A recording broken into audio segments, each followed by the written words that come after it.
las doctrinas que están relacionadas con el reino, que están relacionadas con la voluntad de Dios, con la obra de Dios, el carácter de Dios. Pero hay una área muy particular que muy poco se toca en las iglesias, y es el área de la transformación personal. Y aunque esto tiene realmente una gran cantidad de escrituras, muchas veces como que hay mayor interés en conocer las cosas así como que suenan espirituales, las cosas que suenan así como elevadas y de conocimiento doctrinal, y se dejan de un lado muchas cosas que son prácticas. Y una de las cosas prácticas que están cubiertas en la Biblia es el cambio de vida, es la transformación. La Biblia nos habla de un nuevo nacimiento, amén. Pero luego del nuevo nacimiento, ¿qué sigue? Una vida nueva. O sea que nacemos de nuevo para tener una vida nueva. Y en esa vida nueva hay una transformación que es obrada por el poder del Espíritu Santo y por la revelación de Dios de cuál es su voluntad sobre cómo tenemos que vivir. Y esa es un área a veces muy descuidada, como que la dejamos ahí, a que a medida que vayamos caminando y vaya pasando el tiempo, vamos a ir cambiando. Pero en realidad tenemos que tomar la palabra como la verdad revelada de parte de Dios, y tenemos que tomarla con la determinación de ser hacedores de la palabra. Hay iglesias donde hasta oran después de predicar la palabra, oran: Señor, haz que seamos hacedores. No, si esto es nuestra responsabilidad completa. No podemos ir a orar después y: Señor, haz que hagamos tu palabra. No, ya Dios nos dice que el hacedor es el bienaventurado a través del apóstol Santiago. Que los oidores no son bienaventurados, son los hacedores. Entonces hay una responsabilidad. Esta noche vamos a irnos en esta dirección de la transformación. Vamos a tocar algunos aspectos conforme al tiempo que disponemos entre semana, aspectos prácticos, y vamos a ocupar el libro de Proverbios, capítulo 6, un pasaje donde quise recortar todo este párrafo por no enfocarme únicamente en el que tiene como título las cosas que Jehová aborrece, aunque las vamos a cubrir, pero quise cubrir algunos versos que están antes, porque es importante que apliquemos la palabra, que nosotros la recibamos y pues podamos ser guiados a través de ella. Y como dije, vamos a irnos en otro rumbo ahora, no tanto así como que en doctrina bíblica, cosas espirituales, no, vamos a enfocarnos en algo que es práctico, que es natural, que se aplica a la condición de todo ser humano. Proverbios capítulo 6, verso 6. Antes de que toquemos el aspecto de las cosas que Dios aborrece, quiero compartirle lo que según el proverbista se convierte en causas de la pobreza o de la necesidad, porque yo creo que los creyentes tienen que entender esto y también hacérselo saber a sus hijos. Proverbios capítulo 6, verso 6 se nos pone como ejemplo a la hormiga y dice: mira a la hormiga perezoso, mira sus caminos y sé sabio, la cual no teniendo capitán, ni gobernador, ni señor, prepara en el verano su comida y recoge en el tiempo de la siega su mantenimiento. Perezoso, ¿hasta cuándo has de dormir? ¿Cuándo te levantarás de tu sueño? Un poco de sueño, un poco de dormitar y cruzar por un poco las manos para reposo. Así vendrá tu necesidad como caminante y tu pobreza como hombre armado. Desde el verso 6 hasta el verso 11 yo encuentro lo que podríamos describir como la causa número 1 de la pobreza, y esto se aplica a muchos creyentes también, no solamente a la gente que no conoce de Cristo, que no conoce al Señor. Y se establece que la pereza viene a ser la causa número 1 de que alguien venga a quedar en necesidad, de que alguien venga a experimentar su escasez o su necesidad en todas las áreas. Y me gusta la manera en que es puesta esta idea, porque dice: mira a la hormiga, o sea que se nos pone como ejemplo a uno de los animalitos más pequeños, hermano. Tan insignificante una hormiga que usted la sopla y se mueve, hermano. Pero mire, tal parece que la hormiga es más sabia que muchos cristianos. no solamente se proyecta, no solamente se determina en cuanto al esfuerzo, y yo sé que en esto hay un problema con la humanidad. Hay hermanos que mucho trabajan, hay hermanos que trabajan tanto que por eso no van a la iglesia, y hay otros hermanos que no trabajan para nada y están esperando que Dios los bendiga. Entonces tenemos dos extremos, pero hay un equilibrio en el centro. Dios da el poder de hacer las riquezas. La bendición de Jehová es la que enriquece sin añadir tristeza. Dios puede dar bendición a la obra de nuestras manos. Hay un equilibrio en medio.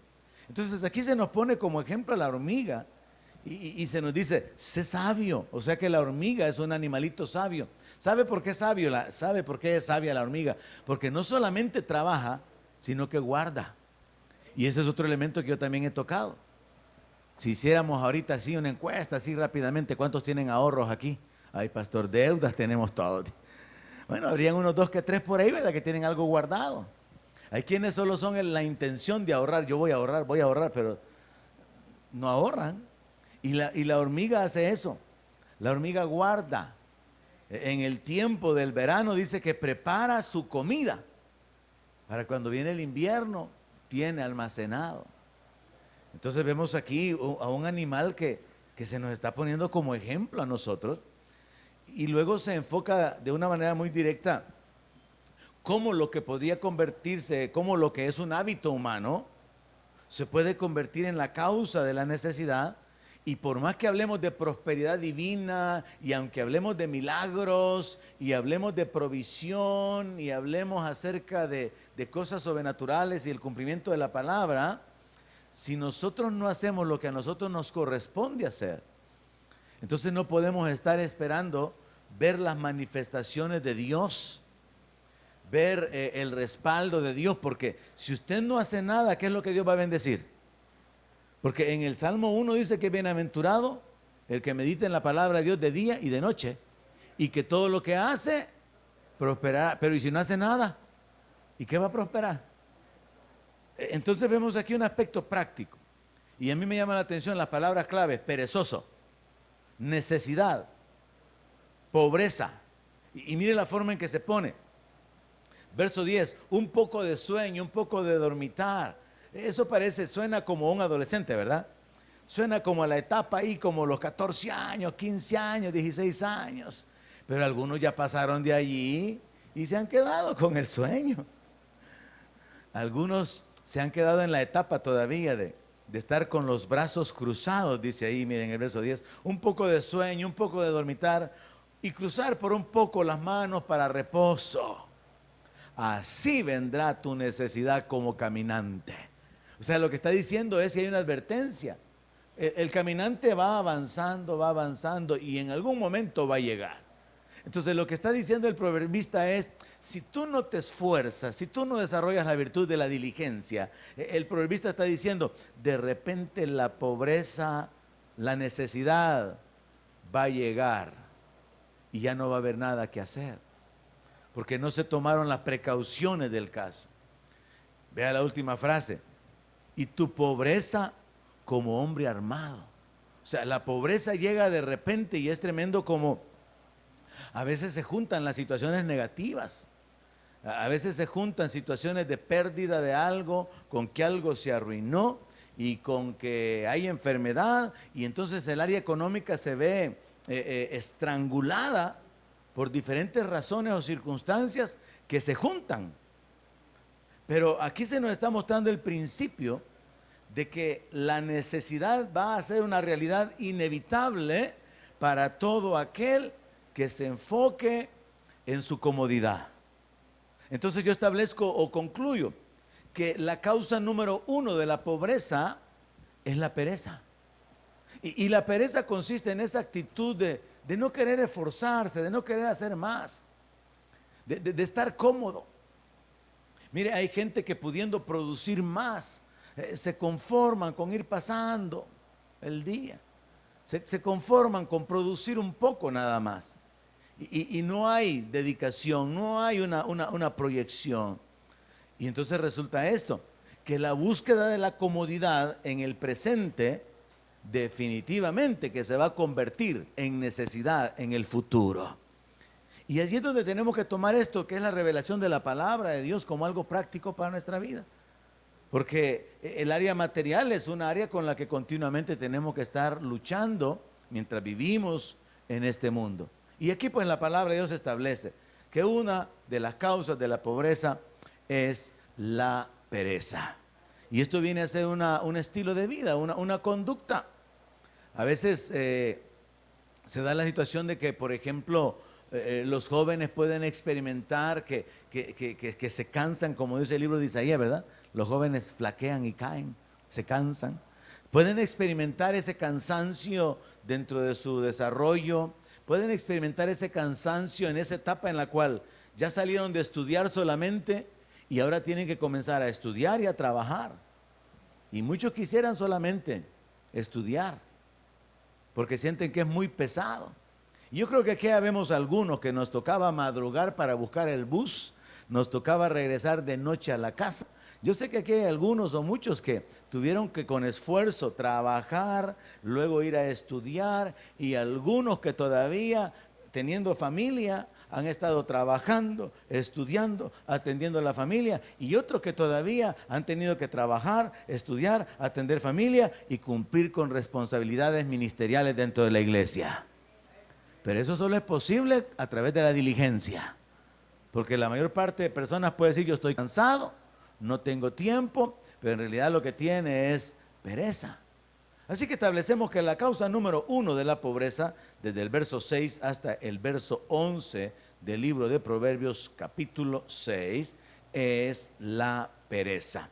Pero luego hay una segunda causa aquí mismo, y por eso quise juntarlo como parte de la meditación del aspecto práctico de la transformación en nuestra vida, lo cual significa que aplicándolo como creyentes sería: tenemos que renunciar a la pobreza, tenemos que ser diligentes, amén. Tenemos que ser esforzados, tenemos que ser productivos. La Biblia dice: el que no trabaja, ¿qué dice? Que no coma. Pero hay un montón de evangélicos que no trabajan, fíjense, y comen, y están pidiendo comida muchas veces. La causa número 2 se encuentra desde el verso 12 hasta el verso 15.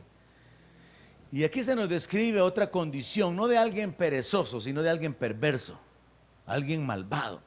Y dice así: el hombre malo, el hombre depravado, el que anda en perversidad de boca, que guiña los ojos, que habla con los pies, que hace señas con los dedos, perversidades hay en su corazón, anda pensando el mal en todo tiempo, siembra discordias. Por tanto, su calamidad vendrá de repente, súbitamente será quebrantado y no habrá remedio. Este texto no solamente está conectado con aquella declaración que el apóstol Pablo escribió, en la que él asegura que Dios no puede ser burlado y que todo lo que el hombre siembre, eso también va a cosechar. El Señor Jesucristo mismo, antes de que él fuera arrestado, confirmó el principio espiritual que pertenece a la ley, que pertenece al Antiguo Testamento: el que a hierro mata, a hierro muere. Por eso le dijo a Pedro: Pedro, mete tu espada, porque el que a hierro mata, a hierro muere. Entonces no solamente está escondido aquí desde el verso 12 hasta el verso 15 del capítulo 6 de Proverbios, de que ese principio de sembrar y cosechar está activo aún para los no creyentes, sino que también aquí lo que podemos observar es el juicio de Dios, porque Dios va a traer a juicio toda obra. Y nosotros como creyentes tenemos que aprender a conocer la voluntad revelada de parte de Dios. Tenemos que conocer las leyes de Dios, los principios espirituales, para poder tomar ventaja de ellos. Por ejemplo, la Biblia dice: Dios honra a los que le honran. Entonces a mí me conviene honrarlo, amén, porque es un principio espiritual. Jesús dijo: den y les será dado. Entonces a mí me conviene dar, porque me va a ser dado. Y Jesús dijo que me sería dado medida buena, remecida, rebosando. Entonces es necesario que nosotros vayamos creciendo, conociendo la palabra, la voluntad de Dios, las leyes, los principios del reino. No solamente la doctrina espiritual, no solamente las cosas que son así como que profundas, secretas que pertenecen al reino. No, si la Biblia está llena de cosas prácticas. La Biblia tiene una guía sobre cómo tiene que ser nuestra conducta. En la Biblia encontramos cuáles son las cosas que no tenemos que hacer para nuestro propio bien. Y aquí entonces se nos habla del hombre malo, del hombre depravado, del perverso, que guiña los ojos, habla con los pies, hace señas con los dedos. Su corazón está lleno de perversidades y está pensando en mal todo el tiempo y siembra discordia. Y dice que la calamidad va a venir de repente, va a ser quebrantado y no va a haber remedio. Entonces, la causa número 2 de la miseria es la maldad, es el pecado. Siempre que haya pecado, siempre se le dará una oportunidad al diablo para venir a destruir nuestra vida. Siempre que haya pecado, nos colocamos en la condición de poder experimentar las consecuencias por las injusticias cometidas. Y aquí lo que podemos ver de una manera resumida es que hay mucha gente que anda buscando beneficios, pero cometiendo injusticias. Y al final lo que van a recibir es la calamidad. ¿Cuánta gente termina, hermano? Nosotros que vivimos en un ambiente lleno de violencia, ¿cuánta gente termina en la miseria después de haberse aprovechado, después de haberse enseñoreado, después de haber actuado con maldad, de haberse dado lujos, pero en base a las injusticias, en base a la maldad cometida contra otras personas? Ahora quise conectar estos versos que hemos cubierto ahorita, donde prácticamente se nos están mostrando dos razones para la pobreza o dos causas de la pobreza, con los siguientes versos a partir del 16, donde se nos dice que hay 6 cosas que Jehová aborrece y aún 7 abomina su alma. Quise conectarlos, no quise recortar solo esta parte, porque estos aspectos que vienen a continuación están conectados con los anteriores. Y al final lo que está haciéndose es mostrándonos un estilo de vida que a Dios no le agrada y que trae consecuencias. Y yo creo que como creyentes llega el momento en que con la madurez llegamos a comprender que las cosas que Dios nos prohíbe que hagamos es para que no recibamos consecuencias, y las cosas que Dios ordena que hagamos es para que recibamos beneficios. Y cuando usted lo mira de esa manera, no es una carga. Y entonces usted llega a entender, es que tenía razón nuestro Señor cuando dijo, lleven mi yugo porque mi yugo es ligero. Amén.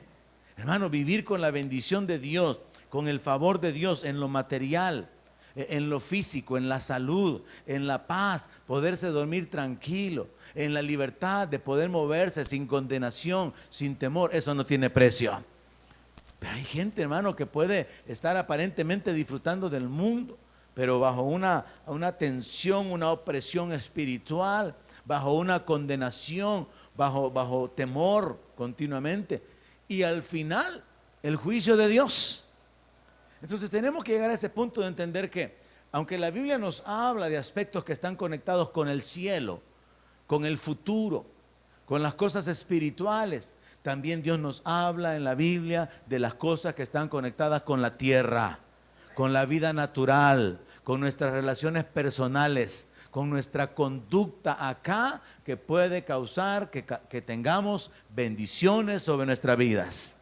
Entonces aquí vemos 2 causas de la pobreza. Número 1, la pereza. Renuncie a ser perezoso. Número 2, la maldad. Apártese de toda injusticia. Porque lo que usted consiga económicamente con injusticia va a venir bajo juicio. Lo que usted consiga con maldad, lo que usted consiga con trampa, va a estar sentenciado bajo el juicio de Dios. Así que vemos ahí 2 elementos prácticos que es importante tomar en cuenta como parte de la nueva vida en la que nosotros hemos sido llamados a andar. He mencionado que la palabra de Dios nos habla acerca del nuevo nacimiento, pero también se nos habla acerca de andar en vida nueva. Y también la Escritura dice que Dios nos creó para que anduviéramos en buenas obras, las cuales Él creó de antemano. O sea, Dios espera un estilo de vida de los creyentes. Dios no espera que los creyentes seamos injustos, que los creyentes seamos malvados. Dios no espera que los creyentes seamos tramposos, mentirosos, ladrones. Pero se da el caso de creyentes que cometen injusticia. Tanto el obrero para con su empleador como del empleador para con los obreros. Se cometen injusticias, se cometen abusos, hay robos. Y por eso vemos la importancia de tomar la palabra de Dios como la base sobre la cual establecer nuestra vida. Avanzamos hacia el verso 16 para que usted se vaya con estas ideas en mente. Interesante cómo el proverbista establece, hay 6 cosas que Dios aborrece y aún 7 abomina su alma. Y la razón de este juego de palabras es porque la séptima como que se repitiera y está dentro de las 6 y solo se le agrega un elemento más. Hay 6 cosas que Dios aborrece y aún hay 7 que abomina su alma. Mire las palabras que se ocupan. Aborrece. Aborrecer, hermanos, es detestar algo, es rechazar algo, considerarlo despreciable, considerarlo no solamente desagradable, sino que digno de desecharlo. Y luego dice, y aún 7 abomina. Esa palabra abominación es como la forma más elevada de hablar de odiar o de no querer tener ningún contacto o relación con algo. Y en la Biblia encontramos la palabra abominación con relación a los pecados más groseros, si es que se puede llamar así, a las cosas más grandes. Y aquí lo que vemos es que hay 6 cosas que Dios aborrece, hay 7 que Dios abomina. Y mire la forma práctica para que usted se recuerde de esta meditación de la palabra, la forma práctica en que el proverbista lo hace, lo conecta con partes de nuestro cuerpo. Así que fácilmente usted se puede recordar de esta enseñanza mientras camina, mientras mira, mientras hace algo con sus manos, mientras habla, porque estas 6 cosas están conectadas con los ojos, con la lengua, con las manos, con el corazón, con los pies, con el testigo falso que habla mentiras, otra vez ahí viene a hablarse de las mentiras, y con el que siembra discordia entre hermanos. Así que es interesante pensar o enfocarnos de esta manera mientras meditamos en la palabra. Recuerde que estamos deteniéndonos en esta meditación bajo el enfoque de Dios quiere, Dios está interesado en la transformación de su pueblo. Y Dios nos revela las cosas que a Él no le agradan. ¿Para qué? Para que nos abstengamos de esto, para que podamos desarrollar o moldear nuestra vida de otra manera. Entonces, la primera cosa que el proverbista registra que Dios aborrece, y no es que exista un orden de prioridades, porque no se encuentra en la Escritura, son los ojos altivos. ¿Será que usted tiene ojos altivos? ¿O será que usted tiene ojos humildes? Pregúntele al que está cerca de usted, ¿cómo me mira mi hermano? Dígale, para que le ayude, para que se vaya midiendo. ¿Cómo mira mis ojitos? Y, bueno, ahorita lo va a poner humilde, ¿verdad? Entonces usted es un pan de Dios, hermano. Mire la frase. Los ojos altivos. Ahora, de entrada sepamos esto. Aunque se nos está hablando de partes del cuerpo y se nos está hablando de acciones que ejecutamos con el cuerpo, en realidad muchas veces están conectadas entre una parte y otra parte. Porque lo que tiene que ver con nuestros ojos tiene que ver con el corazón, está conectado. Lo que hacemos con nuestras manos también se conecta con el corazón porque ahí lo decidimos. Y nuestros pies también entran porque con los pies nos movilizamos hacia el lugar donde vamos a ejecutar las acciones, porque son partes del cuerpo. Así que mientras vemos Proverbios capítulo 6, a partir del verso 17 encontramos que como parte de la santidad que le pertenece a Dios, como parte del carácter santo que Dios tiene, hay cosas que Él detesta, hay cosas que Él rechaza. Y entonces establece primero los ojos altivos. Y aquí se nos está conectando con la actitud de la soberbia. Se nos está conectando con la actitud del orgullo. Ese sentimiento elevado que nos lleva muchas veces a ser prepotentes, a no soportar, a exigir, a demandar. Y uno de los ejemplos quizá que yo he usado en ocasiones anteriores es el de maltratar a un mesero. Y llamarlo de una manera prepotente. Mira, vení, él no es menos que usted. Él no es un ciudadano de segunda persona. Es un empleado que tiene que cumplir funciones. Pero a veces como que hay ciertas personas a las que se les coloca en una condición donde se les maltrata. Y no existe esa actitud de humildad, de saber que delante de los ojos de Dios todos tenemos el mismo valor. Y entonces se pueden tener actitudes como de elevado, ser más elevados, ver de menos a los demás. Los ojos altivos están conectados con una persona que mira con menosprecio, mira hacia abajo. Y es por eso que es tan importante, por ejemplo, en el área del respeto, en el trato, el que usted no trate de voz a alguien que no lo trata a usted de esa manera. Que no trate de imponerse, de hacerse sentir que usted es don alguien, que usted es don fulano, que usted es doña fulana, sino que tiene que haber una actitud humilde. O usted se imagina al Señor Jesucristo tratando a la gente de una manera menospreciativa. No, ¿verdad? Al contrario, Él levantaba a los pecadores, Él se acercaba a los menospreciados para restaurarlos, para valorarlos, para levantarlos. Entonces Dios quiere que nosotros seamos imitadores de su carácter. Y Dios aborrece el orgullo y la altivez. Entonces tomémoslo así, directo esta noche. Tengo que tener cuidado cómo veo. Hay un corito que se le enseña a los niños, ¿verdad? Cuidadito mis ojitos cómo ven, ¿verdad? Algo así parece que dice, ¿verdad? Así que usted, hermanito, cuidadito sus ojitos cómo ven. Que no vea con menosprecio a otro, que no vea con menosprecio a nadie. Porque eso está conectado con el corazón. Ahora vea, Salmo 73, verso 6 nos habla de esto, de la soberbia, y dice, por tanto, la soberbia los corona. Para que alguien tenga ojos altivos, o sea, para que alguien mire desde arriba a los demás, es porque tiene un corazón elevado. Y desgraciadamente, esto es como un pecado que muchas veces se genera desde los púlpitos.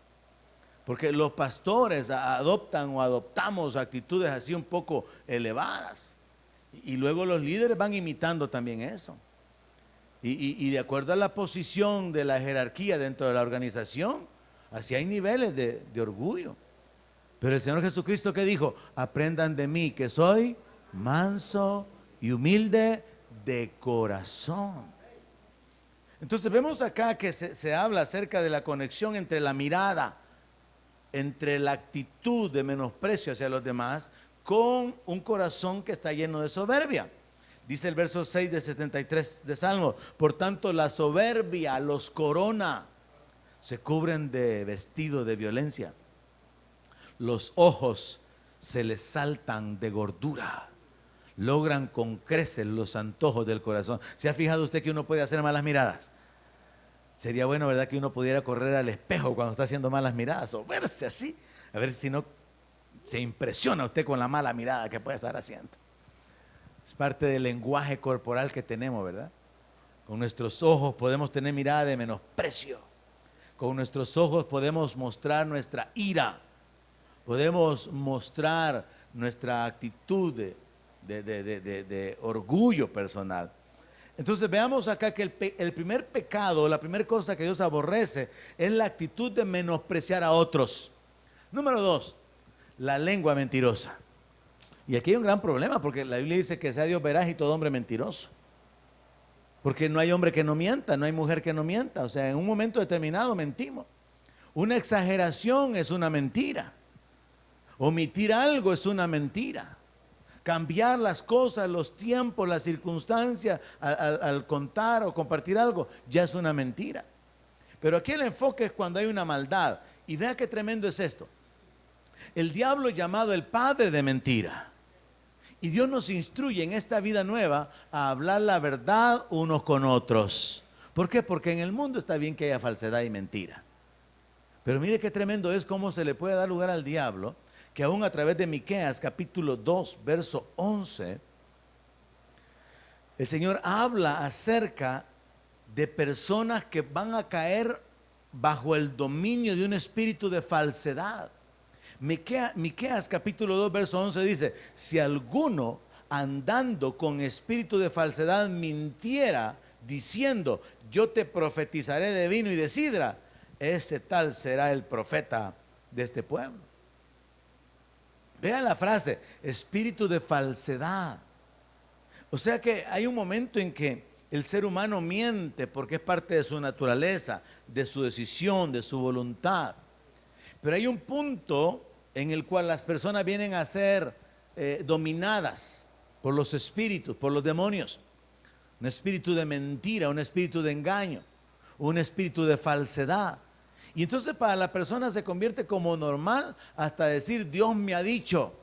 Y por eso es que hay que tener mucho cuidado con eso. Es una área muy peligrosa, la cual se revela en el Antiguo Testamento. Los profetas hablaban mentira, hablaban adivinación, hablaban bajo la influencia de espíritus demoníacos. Y decían que Dios había dicho. Y había un conflicto espiritual debido a esto. Entonces vemos acá que Dios aborrece la lengua mentirosa. Ahora, en esto hay un punto. ¿Cuántos están conscientes o cuántos concuerdan conmigo de que cuando vamos a mentir, estamos sabedores de que vamos a mentir? Concordamos con eso, ¿verdad?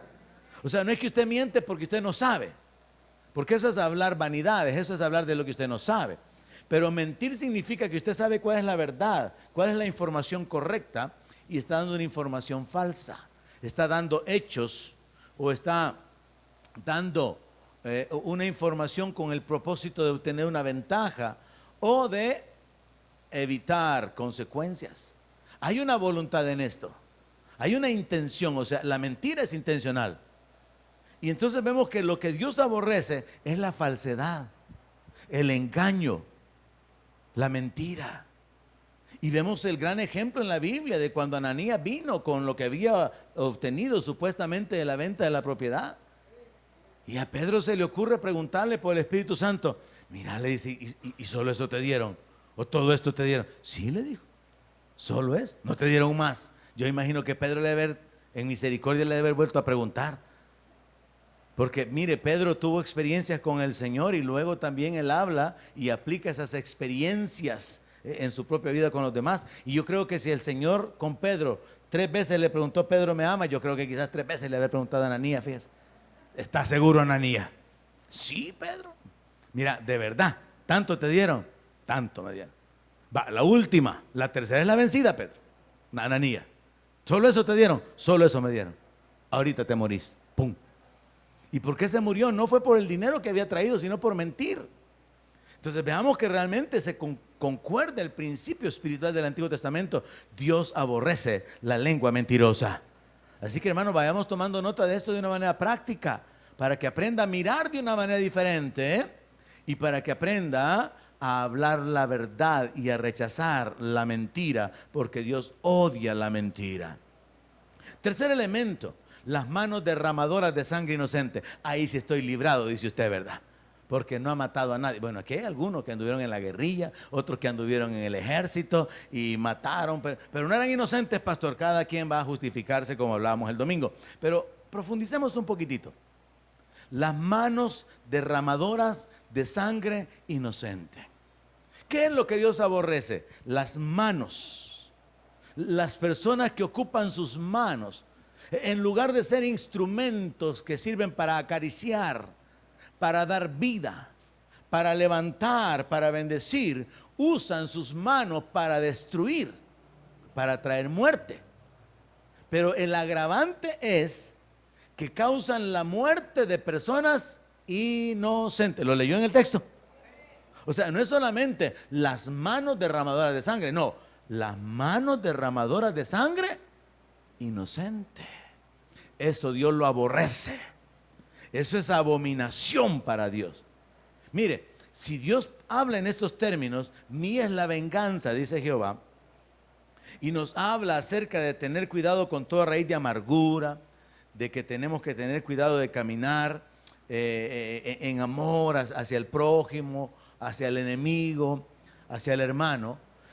Si Dios nos habla de una vida nueva que tiene que ver con un cambio de corazón en esta área, de perdonar el agravio, de perdonar la ofensa y de dejar que sea Él el que ejecute la venganza, porque Él es perfecto para ejecutar venganza. Y usted tiene que aprender eso, hermano, a dejar en las manos de Dios la venganza. porque a Él le pertenece. Si usted se venga, puede hacer que se le pase la mano y después va a venir juicio de Dios sobre usted. Si usted se venga, puede hacer que no se vengue correctamente y va a salir perdiendo. Entonces mejor déjele la venganza al Señor. Amén. Pero entendamos este otro principio. Abominación. Aborrece Jehová. Dios aborrece las manos derramadoras de sangre. O sea que aquí está hablando de un juicio sobre los asesinos de gente que nunca les hicieron daño. Y ahí usted puede pensar en toda esa gente perversa que han asesinado, que han quitado la vida a otros que no les debían nada, que se han enseñoreado de otros, que han matado a los inocentes, así, literalmente. Y en nuestro país hay un montón de gente que ha muerto de esa manera. Entonces pensemos en el juicio del Dios que es justo y que dice que aborrece y que abomina las manos derramadoras de sangre. Entonces apliquémoslo de esta manera. ¿Cuánta gente estará bajo sentencia del juicio de Dios ahorita? Porque han derramado sangre inocente. Amén. Pero apliquémoslo un poquito en nuestra vida, en el contexto espiritual. Primera de Juan 3:15. Estamos hablando de homicidas, estamos hablando de asesinos. Pero espiritualmente hablando, Primera de Juan 3:15 nos lleva a otro elemento de aplicación a nuestra vida. Todo aquel que aborrece a su hermano es homicida. ¿Ah? ¿Dice su Biblia lo mismo? Todo aquel que aborrece a su hermano es homicida. Y saben que ningún homicida tiene vida eterna permanente en él. Mire, hermano, necesitamos entender este texto. Todo aquel que aborrece a su hermano es homicida. El albergar odio, rechazo, no solamente menosprecio, sino que odio hacia un hermano, para Dios es igual que matarlo. Y como el contexto del cual estamos viniendo es derramar sangre inocente, ¿qué de aquellos hermanos que establecen relaciones negativas y dicen, es que me cae mal, yo no sé por qué, pero es que me cae mal esa señora, mi hermana, le dicen? No, es que esa señora a mí, yo no me la trago. Y hablan como mundanos, imagínense. Entonces hay una actitud de odio, hay una actitud de rechazo hacia un hermano. ¿Y qué está diciendo la palabra? Que el que aborrece a su hermano es un homicida. Entonces, como esto tiene un enfoque práctico, hermano, y comienza con los ojos, mirar cómo mira, continúa con su lengua, el hablar la verdad, avanzamos ahora con las manos y hacia el corazón, ya un poco las actitudes. Examine, ¿habrá alguien de quien usted ha dicho, es que me cae mal? ¿Habrá alguien a quien usted aborrezca? Porque espiritualmente aquí hay un principio tremendo. Dice que el homicida no tiene vida eterna permanente. O sea, mientras usted mantiene odio hacia alguien, usted no estará disfrutando de la vida eterna. La vida eterna no reside plenamente en usted, porque el odio que usted tiene hacia alguien, el rechazo, las palabras que habla hacia esa persona, quizás una enemistad que ya duró años y se ha mantenido así y se creció y se ha convertido en un rechazo hasta de ignorar a la persona. Yo he señalado a veces como cuando veo, a veces desde acá, que dos hermanos se cruzan, uno para allá, uno para acá, y no se hablan. Yo he señalado el hecho de que aquí en la iglesia hay gente que viene, a veces me saludan a mí, ignoran al que está hablando conmigo, o se acercan a otras personas, hablan con uno, ignoran al otro. No solamente es un símbolo de mala educación, eso es mala educación, pero también revela un corazón que está menospreciando a los demás. Entonces, examínese en esta área también. ¿Será que usted ha hablado de alguien, es que me cae mal? Es que si yo hasta me iba a ir de la iglesia por ella. Hay algo en su corazón. Porque el enfoque que estamos teniendo es que Dios aborrece eso. Entonces, mientras usted aborrece a alguien, Dios lo aborrece a usted. Usted se gana el rechazo de Dios. Porque estamos leyendo las cosas que Jehová aborrece, las cosas que Dios considera abominación. Entonces es importante considerar esto y verlo de la manera en que tiene que ser visto, hermano. La Biblia no solamente nos habla de cosas espirituales, de la ciudad celestial y de los ángeles y de la gloria del reino. No, nos habla de aspectos de conducta, de vida, de relaciones, Así que el número 3 son las manos derramadoras de sangre. Número 4, el corazón que maquina pensamientos inicuos. Y aquí, hermano, la Biblia dice, o el profeta Jeremías escribió, creo, que el corazón es engañoso más que todas las cosas. Y como que uno tiene que andar vigilando al corazón, porque el corazón, que es el centro de la vida espiritual, también se registra en Mateo 15, verso 18, que es de donde salen todas nuestras decisiones.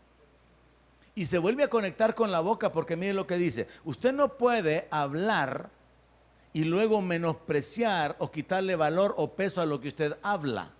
Usted tiene que tener cuidado de lo que usted habla, pero la forma de hacerlo es tener cuidado del corazón. Porque el Señor Jesucristo dijo que lo que sale de la boca, del corazón sale.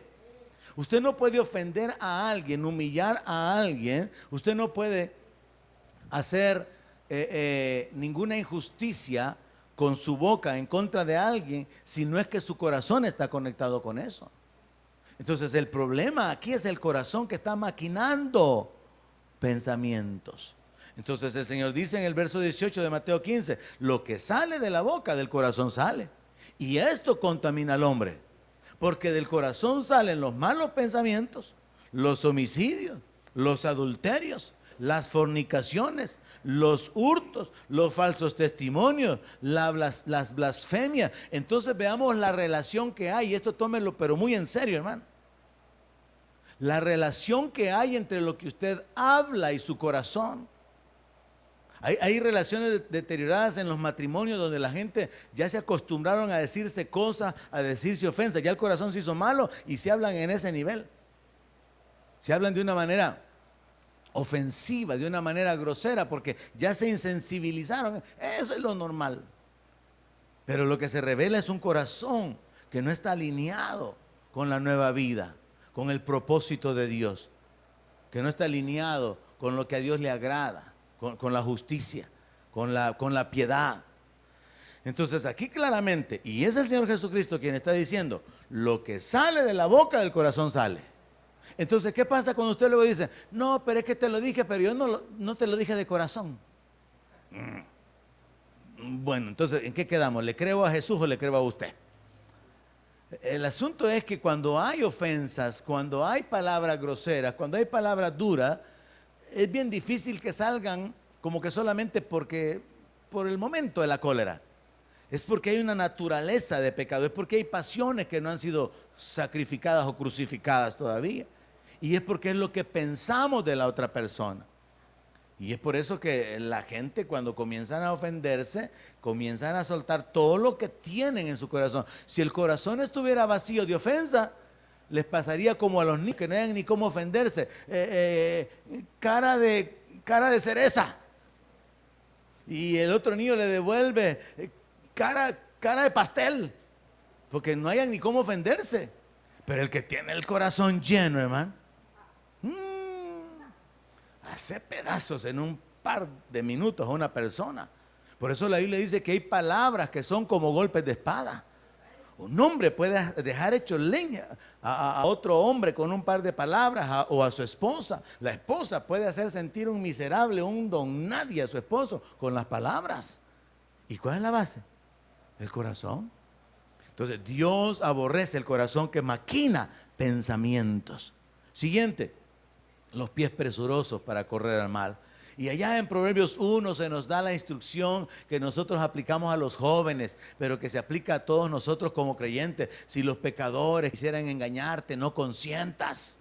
Y luego en el verso 16 dice, porque sus pies corren hacia el mal y van presurosos a derramar sangre. Así que vemos ahí cómo la lista comienza con la lengua, comienza con los ojos, avanza con la lengua, sigue con las manos, vamos con el corazón y ahora los pies que avanzan. Dios aborrece esos pies que se van dirigiendo hacia el mal, esos pies que están encaminándose hacia una injusticia, hacia una acción que se va a cometer para causarle daño a alguien, que podría ser como aquí dice, y van presurosos a derramar sangre, o simplemente van para poder calumniar a alguien, que es parte de las conexiones de las siguientes ideas. Verso 19, el testigo falso. que habla mentira. Dios aborrece, Dios abomina el que alguien hable mentira para poder acusar. Y es que sabe que Dios está tratando continuamente con el diablo, porque en Apocalipsis dice que va a llegar el momento en que va a ser lanzado del cielo, fuera del cielo, el acusador de los hermanos. ¿Cuántos hermanos hay aquí? Está hablando de nosotros. Y dice el que los acusaba de día y de noche. Y muchas veces el enemigo va a traer acusaciones falsas, como la que trajo delante de Dios con respecto a Job. Si él te sirve, pero ¿por qué lo tenés bendecido? Quítale todo y vas a ver que va a blasfemar en tu propia cara. El diablo va a traer acusaciones falsas, va a traer calumnias. Entonces aquí el testigo falso que habla mentira es un calumniador. Y mire qué pecado más común en las iglesias. Que medio oyen algo y luego lo agarra, o esta persona lo agarra y ya supiste. Y es que mira, te voy a contar. Y se comienza a hablar de algo que no es verdad. Y se hace más grande. Y luego se está señalando, se está condenando. Jeremías 9:8 dice esto: saeta afilada es la lengua de ellos. Engaño habla, con su boca dice paz a su amigo y dentro de sí pone sus acechanzas. ¿Será que usted se encontrará en una situación que tiene que corregir, donde trata a alguien así como que sí, lo acepta, se muestra amigo, pero en el corazón hay un rechazo, en su corazón hay un menosprecio? Dios nos habla acerca de una vida nueva. Dios nos habla acerca de las cosas que Él detesta, para que nosotros podamos considerar el renunciar a todas estas. Jeremías 9:8 nos habla de eso. También Proverbios 10:18 dice: el que encubre el odio es de labios mentirosos, y el que propaga calumnia es necio. El testigo falso que habla mentira, o sea, a quien Dios aborrece, es aquel que anda hablando lo que no sabe. Medio le contaron, medio yo mal entendió el asunto y hoy lo sigue hablando, anda difamando, anda humillando, cuando la palabra lo que dice es que si usted ve a su hermano cometer pecado, lo que tiene que hacer es ir delante de Dios a pedir perdón por él. No dice que tiene que ir a contárselo a medio mundo. No dice que tiene que humillarlo, menospreciarlo. No, lo que la palabra dice que si alguno se ha extraviado y usted lo hace volver del mal camino, usted va a haber cubierto multitud de pecados y salvado de la muerte un alma. Eso es lo que dice la Biblia. Pero mire el asunto del pensamiento que hay dentro de los creyentes. Cuando se peca en algo abiertamente, se cae bajo una condenación. Por ejemplo, una jovencita que quedó embarazada recientemente, entonces su mamá dijo: yo ahí no vuelvo, dijo. Para que me hagan pedazos, dijo, mejor me voy para otro lado. ¿Por qué? Porque esa es la norma. Que la persona aparezca y los santos fariseos del CCF, pecadora va, si potesta que no se pudo cuidar, ¿verdad? Entonces ya viene la condenación, el señalamiento. Y por eso vemos aquí la importancia de cuidar el corazón, cuidar la lengua, cuidar nuestros pies, cuidar nuestras manos. ¿A alguien le va a servir meditar en esta palabra? Amén. Dios nos está llamando a una vida diferente. Pero eso implica el vigilarnos a nosotros mismos. Y terminemos: Dios aborrece, Dios detesta, es abominación para Dios el que siembra discordia entre hermanos. El que anda con chambres, el que anda con chismes, causando divisiones, haciendo partidos para que le hagan favor, para que le hagan lado. Proverbios 11:13 dice: el que anda en chisme descubre el secreto, mas el de espíritu fiel lo guarda todo. Y hermanos, quiero que sepan algo así con toda la honestidad. No he escogido este pasaje por algo en particular que he sabido nada. No, simplemente está en la palabra. Amén. Y la palabra es práctica, es aplicable para nuestra vida, es verdadera, y tan aplicable fue hace 1000 años, 2000 años y más, sigue siendo aplicable ahora. Amén. Así que no estoy diciendo nada de esto por nadie, lo estoy diciendo por todos nosotros porque está en la palabra. Proverbios 20:19 dice: el que anda en chismes descubre el secreto. Y oiga esto: no te entremetas pues con el suelto de lengua. Hay hermanas que son sueltas de lengua. Y hay hermanos que son sueltos de lengua. Entonces, ¿qué dice aquí? Guarde la distancia. Entonces, lo que vemos es: hay que cuidar nuestros ojos, hay que cuidar nuestras manos, nuestros pies, nuestro corazón. ¿Qué más? ¿Qué se me quedó? Los ojos, las manos, ¿verdad? Y luego se repite lo del testigo falso que habla mentira por la lengua mentirosa y por la discordia entre hermanos causando división. Dios aborrece cuando a alguien se le acerca a otro para poder meterle cizaña en su corazón contra otra persona que no tiene nada que ver. Dios aborrece eso. Yo espero que esto se quede en su corazón, hermano. Las cosas que Dios aborrece, para que usted se abstenga de. Donde mi palabra sea su alimento, allí quiero